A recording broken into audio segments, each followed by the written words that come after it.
Assalomu alaykum qarindoshlar, qanday qo'nishma? Hozir vaqtingiz xayrli bo'lsin. Mablag' silish xatarlik, mablag' sanchada ehtiyojdan bo'ling, ham o'zingizga xos uslubda mablag' silishni o'rganing. Bugun mavzuga soatimni ham bir ochdim. Jiq o'zgarishlar bo'ldi. Shuni sizlarga ko'rsatib qo'yayda. Boshdan bir tanishtirsam, Teladoc mana 20% $2000 ziyon bo'lgan, lekin hozir asta-asta qaytib keldi, shunday yaxshi.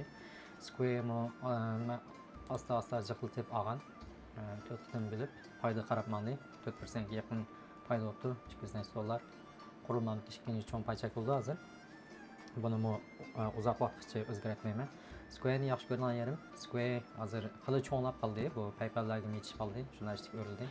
Lekin taraqqiy qilgan o'rni xili cho'ng. 50% 70%gacha o'rni bor. Xili jiq davlatlarda buni ishlatmaydi. Osiyo davlatlarida g'amiyalarga to'nilib yetil qilamdi. Shunaqa yana hali o'laydigan o'rni bor. Hamma u kripto sohasida bor bu. Lekin kriptolarning bahasi bilan bevosita to'qnash bo'lmaydi. Palantir meniki qurilmamda menga eng cho'ng foyda kelgan Palantir hozir $1000 yetdi. 24-25% larga chiqqan, hozir ozroq tushdi. Buni birdan bir pushaymon qilgan yerim sal azab qo'yibdiman. Yig'imchiq ilishim kerak. Ya'ni tushgan chog'da endi davomli qolmaydi. Men buni boshda olgan vaqtimda $27 dan boshlagan. $27 dan asosda tushib olgan. Hozir o'ttirchi hisobda 21.40 sent. Yaxshi olyapman. $4000, lekin buni $10,000lik bo'lgan bo'lsa, ham yaxshi bo'ldi. Facebook bu meniki cho'ng kapitlarning ichida eng chiqilmaydigan, eng ishonchli paychakdan birisi. Ben sizlerge jiq tushuntirib ketdim. Buniki jiq sohalarga kirdi. Ham cho'ng bo'lgan bilan hali yaxshi o'rlatıcılığı 20% dan jiq 30% yaqin degandek. Google shu. Google, Facebook ikkisi men eng yaxshi ko'rgan cho'ng kapitlik paychaklar bo'ldi. Shuni bularni meniki uzun vaqtga ancha chiqilom yo'q, chunki dividendim yo'q bularning. Agar chiqilgan yer kep qolsa, amal yo'q chiqilma. Çünkü ben yakında bir çoğun o'zgarish qilmoqchi. Uni sizlarga tushuntirib qo'yaylik. Tattoo Chef qanchalik omroqligini o'zinglar bilasizlar, lekin yaqinda sal tushdi bu. Men $800 foyda qilib bo'lgan, lekin hozir keyin qaytdi. Shunda yana men foyda qilib, yana qo'shib yaqinda yana 50 ni oldim. Shu deyman, yaqin olganim $21 da 50 ni qo'shib oldim. Hazır $250 Tattoo Chef var, lekin meniki nishanim 500 qilmoqchi bo'ling. $10,000 atrofida. JPM 10% foyda qilib bo'lgan, lekin hozir tushib yana 10% ga tushdi joyida. Lekin qurilmamni tashlab kelayotgan bir yaxshi paychak, lekin men yaqinda qurilmamda bir cho'ng o'zgarish qilmoqchi. Buni balkim oldimizgi bir correctionda, cho'ngroq bir tushishda shu chog'da rasmiy boshlayman. Hozirdan boshlab shuni tayyorlab qo'yaman. Qanday qilmoqchi deganda, sizlarga deb kelgan birinchi qismni boshlab qurilmamiz bunday bo'lishi kerak. Cho'ng kapitlik paychaklar 50%, kichik kapitliklar 25%, ular orasida oltin 7-8%, kripto 5%, keyin uy mulk 20% atrofida paychaklar bo'lishi kerak degan. Lekin men buni o'zgartmoqchi. Nima uchun degan chog'da ham deb o'zgartmasam yaxshi bo'ldi. Bexatarlik hamda sizlarga yangidan kiryotgan balalar jiq bo'lgan ekan. Ashdan qarab maqsad texnik bexatarlik his qildi. Lekin hamda yana bir tarafda o'ylab qoldim. Boshqa paychak sohadagi qarindoshlar bilan mutam fikrlashib, suhbatlashib, shu paychak bozoriniki bir yaxshi payti hozir, shunday yaxshi payti o'sishadi. Amal ba hamda xatarni sal cho'ngroq qilsaqmi, biz yoshlar bo'lganki xatarni bardashlik bera olsak, sal cho'ngroq qilsaqmi, hozir buni hammasini omlashtirdim. Mush cho'ng kapitliklarni men 30% larga tushirmoqchi. Buningda shu balkim mush JPM, Pfizer deydi, AV deganda cho'ng peshqadam paychaklarni setib chiqardim.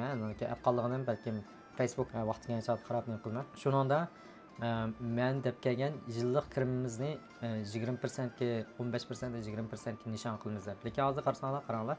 Men qurilmamni ochqili 3 oy bo'ldi. Hozir $8,000, ya'ni 8% kirim qilib bo'ldi hozir.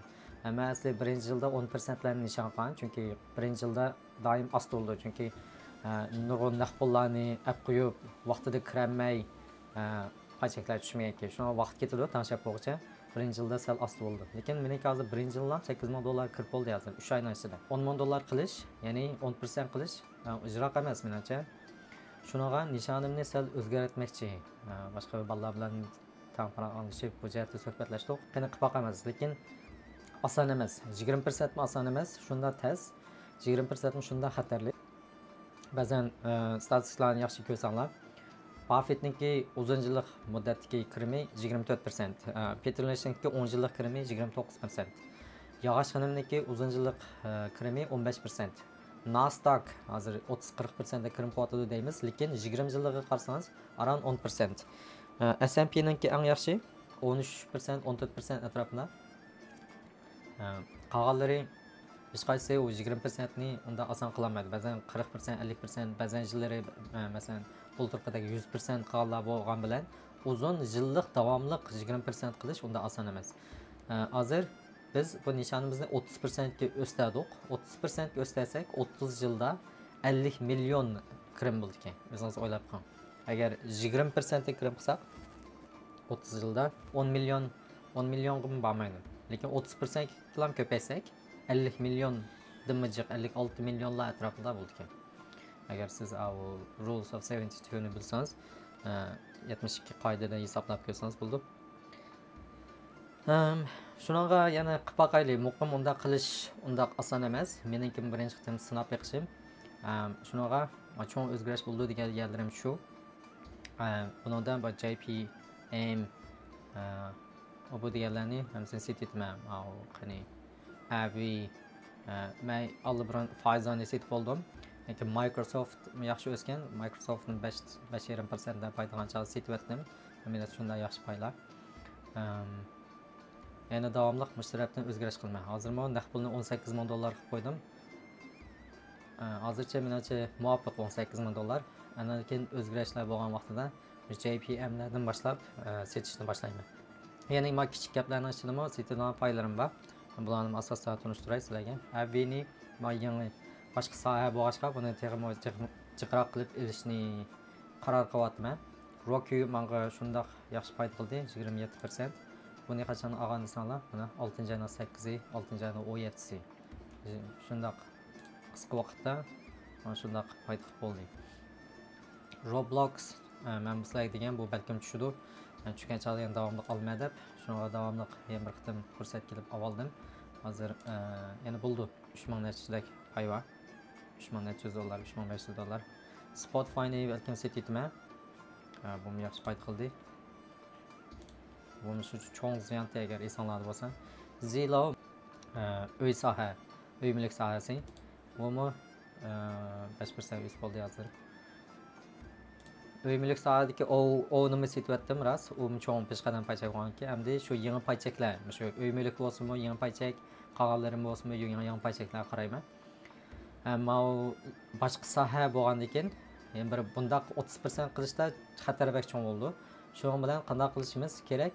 Xatarni azaytish uchun birsi, masalan degan men 100 000 dollar mablag' solgan bo'lsam, 15 paychakdan jiqmayman deb, hozir 20 dan cho'p ketdi, sal kontrol qilolmay qoldim. Hozir buni 25 dan 30 ga ko'paytiraman.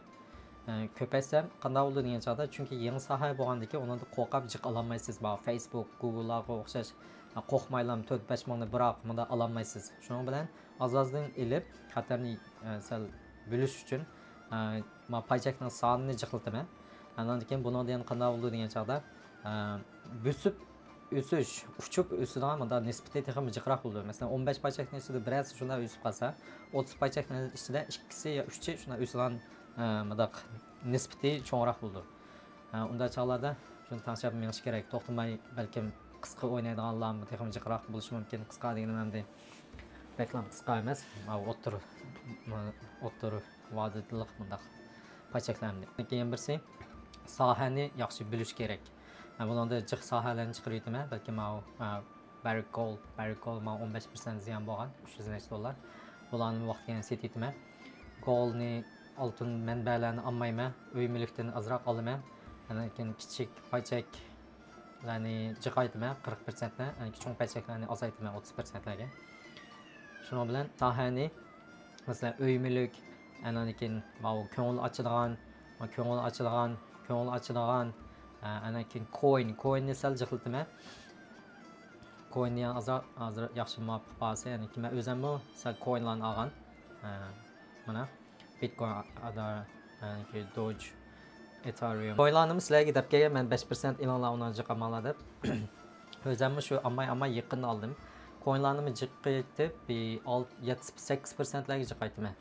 Bunada bu soha nisbatan sal cho'ngroq bo'lgandan keyin anaki xatarimi masal tanishilishi mumkin. Bir soha ya 2-3 soat tanishib kelsa, biror soha o'zini tushunmay tutib tursa, shu xatarni yeydi deb qarayapman hozir. Shu o'zgarishlar bu sohalardan yana shu o'yimlik dedim, ko'ngil ochadigan Bitcoin, kripto sohalari, xabarlik sohalar, menda xabarlik sohalarim bor. Spotify'ning setichi mumkin. Xabarlik sohada Facebook bor. Roku'mu kirdi. Andan keyin Twitter'ni lekin setichi mumkin. Hozir yaxshi o'stiribman. Twitter shunda chiq ziyon bor demaga.